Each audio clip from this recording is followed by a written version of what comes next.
Hammaga assalomu alaykum do'stlar. Sizlar Elektrik o'z kanalidasizlar. Xo'p, men ismim Ilhom. 2026-yil hozir bugun 10-iyul sanasi. Xo'p, elektrika narxlari bo'yicha ozroq tanishtirib o'tmoqchiman. Samarqand viloyati Kattaqo'rg'on tumanidan. Xo'p, hozir ko'p savollar bo'lyapti mana shu tema bo'yicha. Gap shundaki, men hozir sizlarga bitta narxda aytganim bilan boshqalarining ishlash narxi va prinsipi boshqacha bo'lishi mumkin. Shuning uchun faqat o'zimning prinsipimda gapirib o'tishga harakat qilaman.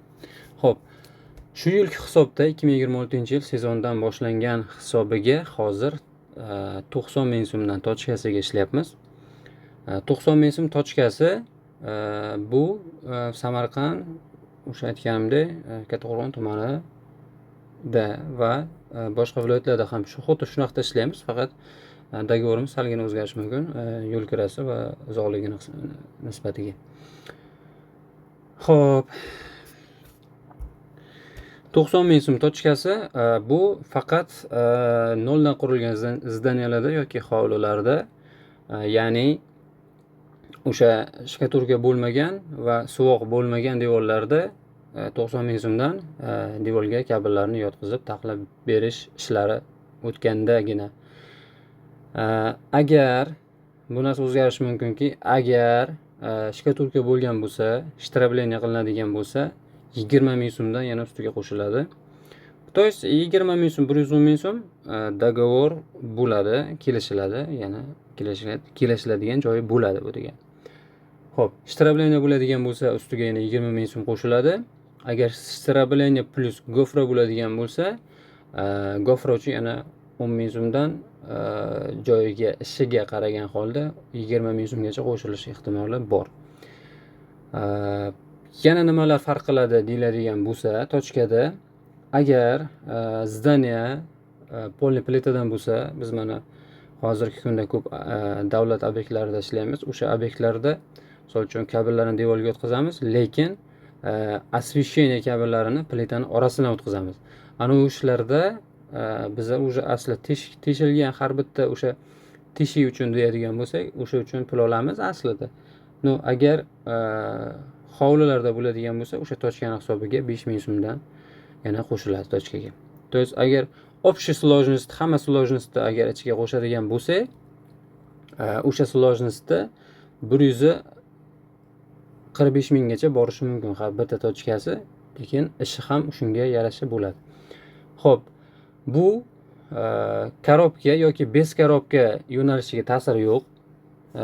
Korobkali montaj qilsa ham, bez korobka montaj qilsa ham hech qanaqa ta'siri yo'q. Faqatgina umniy dom bo'lgandagina u dogovor o'zgaradi, slishki umuman boshqacha yo'nalishda o'zgaradi.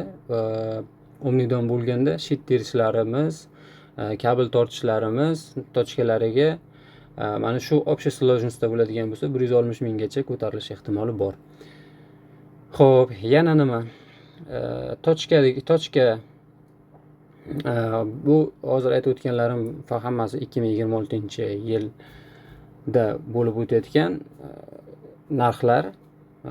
Hammani har xil narxi bor. Boya aytganimdek, bu meni shaxsiy stavkam. Shuning uchun boshqada unaqa ekan, kimdadir bunaqa ekan degan narsalarga iloji boricha aytmaganliklar yaxshi bo'ladi. Xo'p, yana bir chuqur keladigan savollardan biri tochkaga nimalar kiradi deyishyapti. Hozir mana shu sahifani ochib turganimni bitta yagona sababi ham shundaki, tochka deganda mana bitta xona deb hisoblaylik. Mana xonamiz. Asosan xonalarda ko'p hammamiz bilamiz, o'sha rozetka, включатель va setovoy texnikalar uchun bo'lishi mumkin. Xo'p, qaranglar. Misol uchun mana shu to'rga TV zona deylik.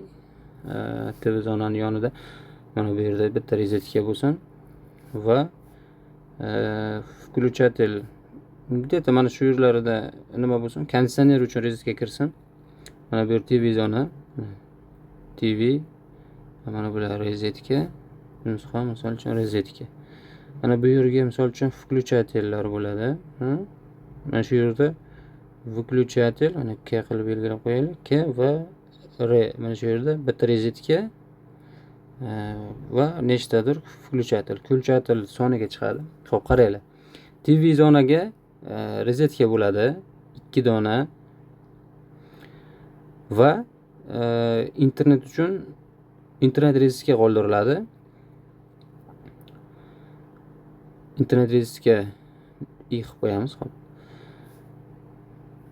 Mana shu 2 dona rozetka va internet rozetka bitta tochka hisoblanadi. Va mana bu internet rozetkani kabellari tushishi uchun biz bu yerga truba o'sha fikushkadan podrezetnikdan o'sha cherdakni ichigacha boradigan nima truba qoldiramiz. Mana shu bizada bitta tochka hisoblanadi. To есть bitta kelgan kabelimiz, internet kabelimiz va o'sha trubamiz bitta tochka hisoblanadi. Xo'p, 3 ta tochka bo'ldimi? Mana shu yerda mana 3 ta tochka bor. Mana bu yerda bitta tochka, xohlasanglar bittaga 2 talik qo'ydiring, xohlasanglar farqi yo'q. Mana bu yerda bitta tochka, konditsioner bitta tochka, включательlar, agar включательlar maksimal hisoblaylik, включательlarimiz 3 talik. 3 ta bo'lsa, 3 ta tochka plus rozetka bilan bitta tochka. 4 ta. Qaranglar, ana endi eng bir chuqurroq joyi bu mana shu narsalar bilan tochkamizning soni tugab qolgani yo'q. Chunki bu yerda mana konditsioner rozetkasidan отдельный kabel chiqadi, shitga ketadi. Shit. Xo'p, ana endi qaranglar, TV dan chiqib bu rozetkada bo'ladi va bu rozetkadan mana bu rozetkaga keladida, bu ham bitta shitga ketadi. Va включательlarning общий gruppasi mana shu shitga jo'natilganda mana shu chiqqan har bitta 3 ta kabelimiz 3 ta tochka hisobiga kiradi. Xo'p, yana aytib o'taman, bu meni o'zimni shaxsiy tochka hisoblash uslubim. Qolganlar hamma har xil hisoblaydi. Kimdir kabelni metriga, kimdir shit terilishiga отдельно hisoblaydi, kimdir yana qanaqadir, kimdir dadir. Misol uchun tochkani narxi arzon, lekin kabelni yana nimalardir hisoblab, korobka terilishlar nimalardir hisoblab olishlari mumkin. Bu faqat meni o'zimni uslubimda. Xo'p, shunda bitta xonamiz, bitta обычный xona bu. Misol uchun bitta o'sha yashaydigan bitta xona deydigan bo'lsa, misol uchun 4 ta, 5 ta, 6 ta va 9 ta tochka bo'ldi. Va 3 ta bilan 12 ta tochka har bitta xonadan chiqyapti do'stlar. Mana shu 12 ta tochka bilan o'sha xonamizning montaj ishlari, o'sha fikushkasi podrezetniki установка qilinib, rozetkalari joyiga установка qilib, svetlarini primer hisobda yoqib berganimizcha bizning hisobimizda bo'ladi o'sha ish. Primer hisob deganimki, biz unga mana o'rtasiga lustra yoki mana bu chetlarida podsvetka yoki galogen ledlar установка qilishga bu narxda ichida majbur emasmiz. To есть bu har bitta установка qiladigan galogenlarimiz, lustralarimiz va mana bu metrajniy svetlarimiz hammasi отдельно hisob kitobda olinadi. Va mana shu o'rinda hozir bez korobka montajni sizlarga ozroq chuqurroq tushuntirib o'tib ketmoqchiman shu o'rtada. Ozroq e'tibor berishlaringizni so'ragan bo'lardim. Hozir mana bu chizgan chizig'larimni o'chirib chiqay. Xo'p, qaranglar. Tochkalar tushish o'rni xuddi mana shunaqa hisoblaylik. Mana bez korobka montaj, to'g'rimi? Mana bu konditsioner rozetkasi. Mana konditsioner rozetka bu silovoy hisoblanadi. Silovoy bo'lgani uchun bu отдельно shitga ketadi. Bu o'zi bitta gruppa bo'lib shitga chiqib ketadi. Bo'ldi, bunga boshqa rozetkani aralashtirib o'tirmaysiz.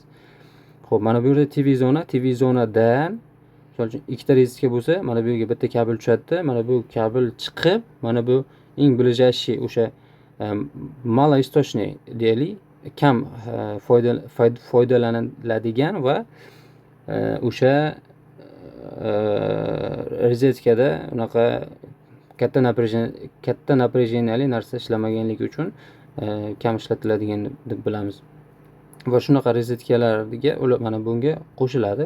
То есть kabel mana bunaqa tushadi, qaranglar. Mana tepadan, mana bunday tepadan keldi, bitta tushadi-da, ikkinchisi qaytib chiqib, уже mana ikkinchisi mana bu tomondan qaytib chiqib, bunda devordan qotirib kelasizlar-da, mana bu rozetkaga qotirasiz.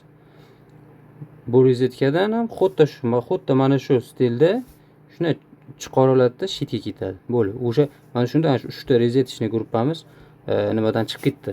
Hisobdan chiqib ketadi va включательный rozetka отдельный o'sha chiqib ketadi shitga. Xo'p, bu yerda bir ikkita aqllilar chiqib aytishi mumkin. Hozir bu включатель rozetkasini gruppasini отдельный shitga olib borganda maqsad nima? Nima keragi bor bunaqa ish qilib deyishinglar mumkin. Buni sababi buni отдельный qilmasa ham ishlayveradi, to'g'ri. Mana shu rozetочный gruppaga qo'shib o'rganda ham hech qanaqa vaziyat yuzaga chiqmasligi mumkin. Hech qanaqa nima bo'lmaydi, ishlayveradi. Bunga qo'shilmasligining sababini aytib o'taman. Misol uchun hozir solnechniy panel va invertorlar zamonidamiz, deylik. O'sha solnechniy panel qo'ygan vaqtingiz, misol uchun 10 kilovatli qo'ysangiz, yaxshi общий o'yingizga misol uchun glavniyga qo'shib yuborishingiz mumkin. Agar siz общий emas, misol uchun 2 kilovatli установка qiladigan bo'lsangiz, faqat освещениялаringiz bilan chegaralanishga to'g'ri keladi. O'shaning uchun montaj iloji boricha o'sha boshidan shu narsaga hisoblangani yaxshi va то есть освещениyalarni отдельно chiqarganingizni hisobiga o'sha shitni o'zidan mana освещениyaga borgan har bitta kabelni bitta 4 ta 5 ta avtomat qilib olib, o'shani o'ziga invertordan chiqqan kabelni shunga berib qo'ysanglar, svet o'chganda svetlaringiz o'chmasdan ishlab turaveradi. Agar mana bu TV rozetka, mana bu rozetkalarni ham qo'shishda nimasi bo'lsa, imkoni bo'lsa, qo'shib ishlatsangiz ham hech narsa qilmaydi. То есть faqat televizor ishlab turganda mana bu ikkita rozetkalarda kuchli напряжение ishlatilmasa, hech qanaqa muammo yuzaga kelmaydi. Bir ikkita montajlarda ko'rganman. Mana bu освещенияni gruppasida ikkitadan kabel tashab ketib, двойной montajda, то есть bunday olayotganda двойной montaj qilingan, двойной montaj, двойной расход deyiladi. Shuning uchun iloji boricha unaqa montaj kerak emas, chunki hozir shitni o'zidan turib hamma narsani logrovka qilsa bo'ladi. Shuning uchun shart emas двойной montaj qilish. То есть bitta montaj qilasiz, mana включатель uchun o'shani shitni o'zidan направлять qilib yuborasiz, boshqarib jo'natib yuborasiz o'sha invertordan keladigan tok va davlatdan keladigan tokni hisobini shu tomondan ajratib olsa bo'ladi. Xo'p, xususan videoyim shu. Tushunmagan joylaringiz bo'lsa iltimos qilardim. Bemalol kommentariyada yozinglar, iloji boricha chuqurroq va tushunarliroq qilib tushuntirishga harakat qilaman. Kuzatib kelganlaringiz uchun shu joygacha sizlarga katta rahmat. Sog' bo'linglar, salomat bo'linglar. Aytgancha kanalimizga obuna bo'lib, like bosib qo'yishni unutmanglar. Iltimos qilardim. Kanalimni o'sha razviyatsiya qilish uchun juda muhim. Hozircha sizlarga rahmat. Sog' bo'linglar, salomat bo'linglar. Ishlaringizga baraka bersin.